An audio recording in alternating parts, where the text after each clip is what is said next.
నాయకుడు మండిపల్లి రాంప్రసాద్ రెడ్డి ఆధ్వర్యంలో వైసీపీని వదిలి టీడీపీ పార్టీలో పలువురు చేరారు. ఈ సందర్భంగా వారు మాట్లాడుతూ 5 ఏళ్ల పాలనలో జగన్ సాధించింది ఏమీ లేదన్నారు. అన్నమయ్య జిల్లా గాలివీడులో కొరాన్ చెరువు గ్రామం కరీంరెడ్డి గారి పల్లె కాసిరెడ్డి శివారెడ్డి టీడీపీ యువ నాయకుడు మండిపల్లి రాంప్రసాద్ రెడ్డి ఆధ్వర్యంలో టీడీపీ పార్టీలో చేరారు. రాంప్రసాద్ రెడ్డి మాట్లాడుతూ గడిచిన 5 ఏళ్లలో వైసీపీ వారి పరిపాలనలో చెప్పుకోదగ్గ అభివృద్ధి ఏమీ చేయలేదని, ప్రతి ఒక్క చోట అవినీతికి పాల్పడుతూ సామాన్యమైన ప్రజలను ఎంత ఇబ్బందికి గురి చేశారు. వైసీపీ హయాంలో ఒక చేత్తో ఇస్తూ మరో చేత్తో లాగేస్తున్నారని పేర్కొన్నారు. గాలివీడు మండలం టీడీపీ కార్యకర్తలను వైసీపీ వాళ్ళు ఎంత ఇబ్బందులకు గురి చేశారు. ఇలాంటి అరాచక పరిపాలన ఎన్నడూ చూడలేదన్నారు. ప్రతి ఒక్క చోట లంచం లేనిదే ఏ పని వైసీపీ హయాంలో జరగలేదని అన్నారు. కాసిరెడ్డి వెంకట శివారెడ్డి మరియు మల్లికార్జున గత 15 సంవత్సరాల నుండి వైసీపీలో ముందు ఉండి పార్టీ కోసం ఎంతో కష్టపడి ఎండనక వాననక ఆ పార్టీ కోసం పనిచేశారు. పార్టీలో జరిగే అసమర్థత మరియు అరాచకాన్ని గురించి నచ్చక వైసీపీని వీడి టీడీపీలో చేరామని వెల్లడించారు. శివారెడ్డికి పూర్తి మద్దతు ఇస్తాం. ఇలాంటి యువకులు గాలివీడు మండలం నుంచి రాయచోటి నియోజకవర్గం నుంచి తెలుగుదేశం పార్టీలోకి రావాలి. యువత చేతనైనా మన రాష్ట్ర భవిష్యత్తు, మన రాయచోటి భవిష్యత్తు ఉంది కాబట్టి మీరందరూ వచ్చి ఇలాంటి కార్యక్రమాలు ముందుకు తీసుకొని పోవాలా. వచ్చే 50 రోజుల్లో మనకు చాలా కష్టమైన రోజులు. ఈ ఎండకు మనం పని చేయాలా. 50 రోజుల్లో నేను ఎమ్మెల్యే అభ్యర్థిగా శ్రీనివాస సుబ్రహ్మణ్యం గారు ఎంపీ అభ్యర్థిగా వస్తున్నాను.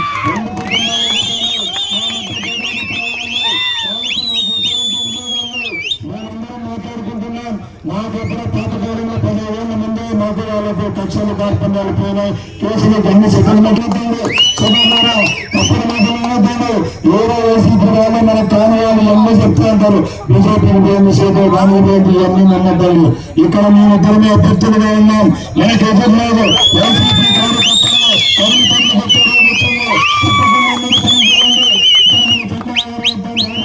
అంతా మంచి జరుగుతుందని తెలియజేసుకుంటూ సెలవు తీసుకుంటున్నాను. జై హింద్, జై తెలుగుదేశం. యువత అనేది ఎక్కువ అయిపోయినాయి. కరెంట్ కనెక్షన్ ఉంటాయి.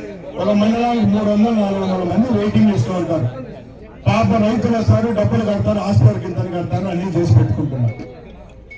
2 సంవత్సరాలు వెయిటింగ్ లిస్ట్ లో ఉండడానికి ట్రాన్స్ఫార్మర్ రాదు.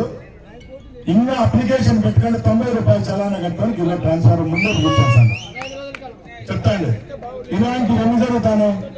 మనం సొంతంగా ఇల్లు కట్టుకోవాలంటే మన గ్రామంలో మన ఏటి పక్కన పోతా అంటే ఇసుక పట్టుకునేదానికి మనకు అర్హత లేదు.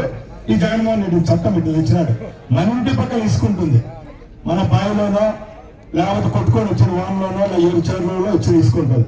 అది మనం ఎత్తుకుంటే తప్పు.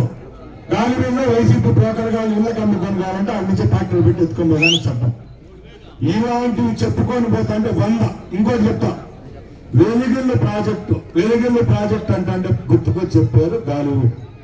గుర్తుందా లేదా? వెలిగిల్లు ప్రాజెక్టు తలమానికం కట్టారు. ప్రాజెక్టులో కూడా 5 సంవత్సరాల్లో దేవుని దయ వల్ల పైన వర్షాలు పడి నీళ్లు ఫుల్గా ఉన్నాయి. వింటే ఈ పని చేసింది ఎవరు? ప్రాజెక్టు పనిచేసినాడు వాడు పనికి మాలినాడు పెద్దిరెడ్డి రామచంద్రారెడ్డి వాళ్ళ కొడుకు. వాళ్ళు చేశారు పని. వాళ్ళు చేసిన పనిలో కాలువలు చూడండి. అద్దం నీళ్లు రైతులు పొలాలు లేకపోతుంటే అద్దం నీళ్లు కాలువల్లోనే కిందికి నిలిగిపోతాయి. నేను చెప్తాను ఏంటంటే కంచె చేను వేసినట్టు వీళ్ళే తినేసారు డబ్బంతా. ఇప్పుడు బ్రాంచీ షాపులు పోతాను, మందు తాగుతాను, ఫుల్ కొట్టి మనోళ్ళు ఉన్నారు. బెంగళూరుకో మెడ్రాస్కో హైదరాబాద్కు పోయి హాస్పిటల్లో పోయి నా కడుపు నొప్పి సార్, లివర్ పోయింది సార్, ఇది పోయింది సార్ అంటే తక్కువని వాడు అంటాను నువ్వు ఆంధ్రప్రదేశ్ అంటాను. అంటే అర్థం చేసుకోండి. మన సిస్టమ్ ఆగిపోయిందంటే ఒకప్పుడు ఢిల్లీకి పోయినా కూడా ఆంధ్రప్రదేశ్ కలిసి ఉన్నప్పుడు ఢిల్లీకి పోయినా ఏ ఊరంటే హైదరాబాద్ అని చెప్పుకునేవారు గర్వంగా. చెప్తాండి ఈ రోజు హైదరాబాద్ ఏమో పోయింది, మనం విజయవాడ అని చెప్పుకోవాలంటే భయము. వైజాగ్ చెప్పలేం, కర్నూలు చెప్పలేం.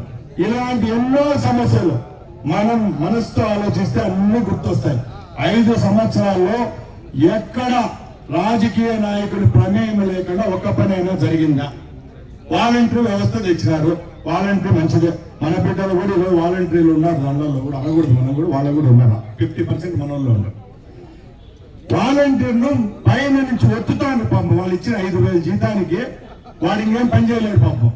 ఆ వాలంటీర్ ఉద్యోగం ఉంటుంది, ఇంకేం పని చేయలేడు. వాడు చేసే డ్యూటీ 5,000కి అదే పని చేయాలి. నువ్వు వాడిని ద్వారా ఏం కనుక్కుంటున్నావు?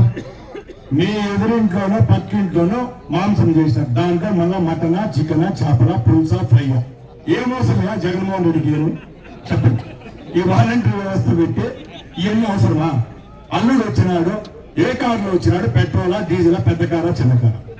ఇవన్నీ మన రిపోర్ట్ అంతా తీసి పెట్టుకునింది వైసీపీ ప్రభుత్వం. ఎందుకో ఈ ఎలక్షన్ కోసమే. మీరు బాగా గుర్తించాలా, 5 సంవత్సరాల నుంచి మీరేమనుకుంటాను? వాలంటీర్ గారు వచ్చి మన ఇంటికాడ ఎక్కిల్లో నిలిపోతానని మీరు అనుకుంటాను. బట్ వాలంటీర్లు అన్ని డేటా తీసుకొని పోతాను. ఈ అన్నిటికీ విరుగుడు ఒకటే, అన్నిటికీ విరుగుడు ఒకటే. ఓటేసేటప్పుడు ఈ వాలంటీర్ గారు ఉండడు, ఇది పెట్టిన జగన్మోహన్ రెడ్డి కూడా ఓటర్ కార్డు కాలేడు. అది గుర్తు పెట్టుకోండి. మనం ప్రజల్లో తప్పకుండా ప్రభుత్వం వస్తే ఏం జరుగుతుందో, ఎప్పుడు ప్రభుత్వం పోతే ఏం జరుగుతుంది, ఈ రెండే పెట్టాలి, ఈ రెండే చెప్పాలి. ఈ 5 సంవత్సరాలు మనం అనుభవించిన కష్టాలు, రేపు 5 సంవత్సరాల్లో మనకు రాబోయే మేలు, 5 సంవత్సరాల్లో మన భవిష్యత్తు, మన బిడ్డలు, వాళ్ళకి మనం ఏం గ్యారెంటీ ఇవ్వగలుగుతామో చూడాలి. ఇంకా వైసీపీ నుంచి వచ్చిన వాళ్ళు వీళ్ళే చెప్తాను. ఆయన మళ్ళీ ఆయన నాకు వైసీపీ, నేను కూడా 5 ఏళ్ల ముందు వైసీపీ శ్రీకాంత్ రెడ్డి కోసం ఆయన కంటే నేను పనిచేస్తాను. బీసీ కులస్తులు పాపం ఎందులో పనికి బాలు రెడ్లకు పెద్ద పెద్ద వాళ్ళందరికీ పదవులు వేసినాడు. ఈయనకి వేసినాడు, ఏం పదవులు వేసినాడు? జైలు వేసినాడు. ఇలాంటి జరుగుతానే. అసలు పెద్ద పెద్ద కులస్తులకైతే ఓట్లు వేశారు. కోట్లలో పెద్ద పెద్ద కోట్లు వేసుకున్న వారి పోస్టులో, రాయచోట్లో పెద్ద పెద్ద చైర్మన్ వేశారు. ఎవరు వాళ్ళ పెన్నాలు ఓట్లైన వాళ్ళు కూడా పోస్ట్ వేశారు. ఇలాంటి వాళ్ళు తమ గుడ్డాలు ఉంచుకొని పోలీస్ స్టేషన్ కూడా తెలుగుదేశం అంటే ఆంధ్రప్రదేశ్ లో ఒక ఉనికిని చాటుకుంటూ ధైర్యంగా ఎన్ని ఇబ్బందులు పెట్టా, ఎన్ని కేసులు పెట్టా, ఈ రోజు పోలీస్ స్టేషన్ పోతే ఒక చిన్న సమస్య ఏ పార్టీ వాడు స్టేషన్ పోవాల్సినటువంటి అవసరం ఏమీ లేదు. ఎందుకోసం అంటే వాళ్ళు చెప్పిందే వేదం, అది నష్టమైనా వాళ్ళకి ఎన్ని బాధలైనా పట్టించుకునేటటువంటి నాదులే లేడు. అన్నిటికీ బలాయించినటువంటి మహనీయులు, మహాత్ములు, ఎంతో మంది పెద్దలు ఈ వేదికలో ఉన్నటువంటి ఇక్కడ సభలో ఉన్నటువంటి పెద్దలందరూ కూడా ఈ విషయాన్ని గమనించాల్సినటువంటి అవసరం.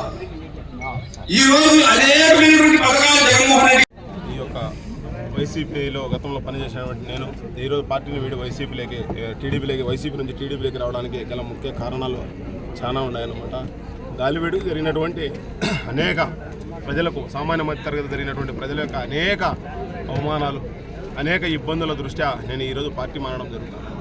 కేవలం వైసీపీ పార్టీలో భజన బృందానికి మాత్రమే గొప్పగా పై వాళ్ళని చూసే పరిస్థితి ఉంది, పేద బడుగు బలహీన వర్గాలను చూసే పరిస్థితి లేదనే విషయాన్ని కూడా ఈ సందర్భంగా తెలియజేస్తున్నాను. కేవలం ఒకటి కుక్క బిస్కెట్లే ప్రజలు మరుపుకుందామని ఆలోచన చేశారు. ప్రజలు ఈరోజు చైతన్యవంతంగా ఉండాలనే విషయాన్ని కూడా సందర్భంగా తెలియజేస్తున్నారు. అన్న చెప్పినట్టు కుడి చేత్తో ఇచ్చేయడం చేత లాక్కునేటువంటి పరిస్థితి అందరికీ తెలుసు. పక్క రాష్ట్రంలో 10 రూపాయలు డీజిల్ మాత్రమే తక్కువ, మనకేమో 10 రూపాయలు ఎక్కువ. అటు వాహన మిత్ర పెట్టాడు, మనదేగా 8,000 రూపాయలు పోతాను ఆటో. అందరికీ రావడం లెక్కని పథకాలు ఏదో 2, 3, 5%, 10% వస్తుంది. ఏదో బతుకుదామనే చిన్న కారు పెట్టుకుంటే మనకి పథకాలు క్యాన్సల్, భీము కూడా అయినటువంటి ఎన్నో ఇబ్బందులు పడుతున్నటువంటి రాష్ట్ర ప్రజలన్నమాట. నాడు పుట్టింది తెలుగుదేశం పార్టీ పేద ప్రజల కోసమే, కానీ మా పరిస్థితుల దృష్ట్యా, మాకున్నటువంటి అవగాహన దృష్ట్యా మేము ఆ పార్టీలో వెళ్ళినాం. కానీ ఈరోజు తెలుసుకున్నాం, ఎవరికైతే ఎక్కడైతే ఉంటే మనం నిజంగానే ప్రజల సేవ చేయగలుగుతామనే ఉద్దేశంతో ఈరోజు మన స్థానిక తెలుగుదేశం అసెంబ్లీ అభ్యర్థి మన రాంప్రసాద్ రెడ్డి గారికి మనకు అందరూ తెలిసిన విషయం ముందటి నుంచి కూడా. ఆయన ముక్కుసూటి మనుషులకి ఇప్పుడు కాస్త కోపం ఎక్కువే ఉంటుంది అనమాట. ఎందుకంటే నిజాయితీ పరుల కోపం ఎక్కువ, మనకది తెలుసు. మాయ మాటలు చెప్పి చేసే వాళ్ళకు మంచి మాటలు చెప్పి నాలుగు మోసం చేసేటువంటి పరిస్థితి. కానీ అటువంటి వ్యక్తి కాదు కాబట్టి ఆయన నేతృత్వంలో పనిచేయడానికి సిద్ధంగా ఉన్నాం. అంతేకాకుండా సుభాష్ ఫ్యామిలీ కూడా 10 మందికి సేవ చేసింది. ఈ రోజు కూడా వాళ్ళు నమ్ముకునేటువంటి పరిస్థితి ఎన్నో కుటుంబాలు ఉన్నాయన్నమాట. కుల మత పార్టీలకు అతీతంగా ఈ 2 కుటుంబాలు నమ్ముకునే పరిస్థితి మా ఊళ్ళో. ఇంతమంది వస్తానంటే వాళ్ళ మీద అభిమానంతో ఉండబట్టే ఈరోజు ఇంతమంది వస్తానమాట. అభిమానం బయటికి చెప్పుకుందామంటే సరైన లీడర్షిప్, అంటే లీడర్షిప్ కూడా భయపడతా. ప్రతి వ్యక్తి కుటుంబాలు ఉంటాయి, ఎన్నో సమస్యలు ఉంటాయి. కాబట్టి ఆలోచన చేసుకుని ముందుండి తెలుగుదేశంలో గెలిపించడానికి ప్రతి ఒక్కరు కూడా మనందరం కూడా కలిసికట్టుగా తారతమ్యాలు లేకుండా పనిచేయడానికి కూడా మీడియా మాత్రం మిత్రులు కూడా పరిస్థితుల దృష్ట్యా సహకరించుకొని గమనించుకొని తెలుగుదేశం పార్టీని గెలిపించుకునేదానికి ప్రతి ఒక్కరం కూడా కృషి చేస్తామని నాతో పాటు వచ్చినటువంటి మళ్ళీ చాలా మంది యువత ఈరోజు తెలుగుదేశం పార్టీలో చేరింది. అందరం కూడా తెలుగుదేశం పార్టీ గెలుపు కృషి చేస్తామని సందర్భంగా తెలియజేస్తుంటూ రాంప్రసాద్ రెడ్డి గారిని ఎమ్మెల్యే చేసుకునే వరకు కూడా ఇద్దరు మానైనా పని చేసి ఆయన గెలిపించుకునేదానికి, ఎందుకంటే ప్రజలు గెలిపించడానికి కూడా ఈరోజు అదాపు అయిపోతుంది. ఆయన కూడా గెలిపించేదానికి గతంలో మాదిరి లేకుండా ఒకటి మాకేంటి ఒకటి మీరు వేసుకునే విధంగా లేకుండా పార్టీని రెండు కన్నులుగా చూసి మనం ఇద్దరిని ఒక కన్ను అసెంబ్లీ అభ్యర్థి ఒక కన్ను ఎంపీ అభ్యర్థిగా చూసుకుని తెలుగుదేశం పార్టీని గెలిపించుకునే చంద్రబాబు ముఖ్యమంత్రి చేస్తే మన భవిష్యత్తును ఖచ్చితంగా కాపాడుతున్న విషయాన్ని కూడా ఈ సందర్భంగా తెలియజేసుకుంటూ సెలవు తీసుకుంటాం. ఈరోజు గాలివీడు మండలం గోరాన్ చెరువు గ్రామంలో యువకులు సోదరులు శివారెడ్డి గారు అలాగే బీసీ నాయకులు వైసీపీ నుంచి మల్లికార్జున గారు పార్టీలో చేరడం చాలా సంతోషంగా ఉంది. తెలుగుదేశం పార్టీలోకి ఎందరో ఉత్సాహవంతులు యువకులు ఈరోజు వస్తున్నారంటే వైసీపీ ప్రభుత్వంలో జరిగిన ఆగడాలకు అలాగే వైసీపీ ప్రభుత్వంలో జరిగిన దౌర్జన్యాలకే కారణం. ఎందుకంటే ముఖ్యంగా గత 5 సంవత్సరాల నుంచి వైసీపీ ప్రభుత్వం కేవలం అడుగులకు మడుగులు వచ్చిన వైసీపీ కార్యకర్తలకు వాళ్ళ నాయకులకే పరిమితమైంది. ముఖ్యంగా ఈ గాలివీడు మండలంలో ఎందరో మంది తెలుగుదేశం కార్యకర్తలు అభిమానులకు తెలుగుదేశం పార్టీ ఆగడాలతో వాళ్ళ ఇళ్లపైన దాడులు కానీ వాళ్ళ భూములపైన కానీ వాళ్ళ ఆస్తులపైన కానీ ఎన్నో దాడులు జరిగినాయి. దీనికి కారణం ఇక్కడున్న ప్రభుత్వమే. ఎందుకంటే జగన్మోహన్ రెడ్డి నాయకత్వంలో ఏ గ్రామానికి పోండి ఎక్కడికన్నా పోండి కక్షలు కార్పణ్యాలు. ఎందుకంటే ఆయనే దీనిని ప్రోత్సహిస్తున్నాడు. ఆయన ప్రోత్సహించడంతో నియోజకవర్గ స్థాయిలో మండల స్థాయిలో గ్రామ స్థాయిల్లో కూడా తెలుగుదేశం అభిమానులు ఎవరైతే ఉంటారో వాళ్ళ కుటుంబాలపై దాడులు జరుగుతూ వచ్చాయి. ముఖ్యంగా ఈ గాలివీడు మండలంలో అయితే కొదవే లేదు, ఎక్కడ చూసినా అరాచకమే. పోలీస్ స్టేషన్కి పోండి, రెవెన్యూ ఆఫీస్కి పోండి, ఎలక్ట్రిసిటీ ఆఫీస్కి పోండి, వాళ్ళ కార్యకర్తలు చెప్పినట్టే పనులు జరుగుతూ వచ్చినాయి. ఇప్పుడు మేము ప్రజలను ఒకటే కోరుతున్నాం, రేపు 50 రోజుల్లో ఎలక్షన్ వస్తూ ఉంది. మీరు మరొక్కసారి ఆలోచించుకోవాలా.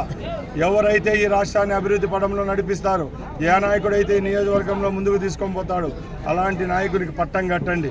15 సంవత్సరాల నుంచి ఈ శ్రీకాంత్ రెడ్డి అనే వ్యక్తి ఈ రాయచోటి నియోజకవర్గ ప్రజల దగ్గర ఓట్లు వేయించుకొని ఏ రోజు వాళ్ళ బాగుల్లో కష్టాల్లో ఆయన చూడలా. ముఖ్యంగా ఆయన కార్యకర్తలు ఆయన చెంచాల కోసం పనిచేయడం జరిగింది. మీరొక్కరు ఒక్కసారి ఆలోచించుకోండి. తెలుగుదేశం పార్టీ కార్యకర్తలందరూ సమాయత్తం కావాలి, ప్రజల్లోకి పోవాలి. ఎందుకంటే తెలుగుదేశం పార్టీకి ఓట్లు ఉన్నాయి. మన రాష్ట్రంలో ఏ పార్టీ లేని విజయాలు మన తెలుగుదేశం పార్టీ గతంలో కూడా విజయాలు చేకూర్చింది. ఇప్పుడు మన లక్ష్యం ఒకటే, మనం ప్రజల్లోకి పోయి ఏ నాయకుడైతే ఈ రాష్ట్రానికి సుభిక్షంగా రేపు 5 సంవత్సరాలు పరిపాలన ఇవ్వగలుగుతాడో ఆ నాయకుడు కేవలం మన చంద్రబాబు నాయుడు గారు. కాబట్టి రాష్ట్రంలో మనం ఏమైతే మేనిఫెస్టోని ఇప్పుడు ప్రకటించామో ఉమ్మడిగా జనసేన, బీజేపీ, టీడీపీ ఈ 3 పార్టీలు ఏవైతే నిధులు రేపు రాబోయే కాలంలో పార్టీల్లో పనిచేసిన వాళ్లకు లేకపోతే ఈ ప్రజలకు ఇవ్వదామనుకుంటారో ఆ పథకాలన్నీ మనం ఇంటింటికి పోయి డోర్ టు డోర్ చెప్పిన రోజే మనకు మంచి జరుగుతుంది. తెలుగుదేశం పార్టీ అభిమానులకు కార్యకర్తలకు కొదవలేదు. ఈ రోజు నోటిఫికేషన్ వచ్చింది కాబట్టి ఇంకా వైసీపీ వాళ్ళ గురించి మనం భయపడాల్సిన అవసరం లేదు. ఎందుకంటే పోలీసులు అయితేనేం, రెవెన్యూ వాళ్ళు అయితేనేం అన్ని సెక్టార్ల వాళ్ళు తటస్థులు అయిపోతారు. ఇప్పుడు రాజ్యాంగబద్ధంగా ఎన్నికలు అనేవి జరుగుతాయి. తప్పకుండా మన అభివృద్ధి ఏమైతే మనం చేస్తామో అది ప్రజలకు చెప్పిన రోజే మనకు మంచి జరుగుతుంది. తప్పకుండా ఇక్కడ రాయచోటి నియోజకవర్గం నుంచి తెలుగుదేశం పార్టీ ఎమ్మెల్యేను, ఎంపీని ఇద్దరిని గెలిపించుకుంటే మన ప్రాంతానికి జరగబోయే అభివృద్ధి రేపు చేసి చూపిస్తామని తెలియజేసుకుంటూ సెలవు తీసుకుంటున్నాను. సెరెనిటీ మోడల్ హై స్కూల్ విద్యార్థులకు అమ్మఒడి, సామాన్యులకు అందుబాటులో ఉన్న బడి సెరెనిటీ. మేడ్చల్ జిల్లాలో మేటిగా నిలిచి సాటిలేని ఫలితాలను సాధిస్తున్న #1 స్కూల్ సెరెనిటీ. మా ప్రత్యేకతలు ప్రతి విద్యార్థి పట్ల వ్యక్తిగత శ్రద్ధ, activity based learning and digital classrooms, computer lab, 100% ఫలితాలు, sports and cultural activities, yoga, abacus మరియు Vedic maths education. Please visit Serenity Model High School, Nagaram. Admissions are in progress. Call 040-271-46899 and 040-271-48699.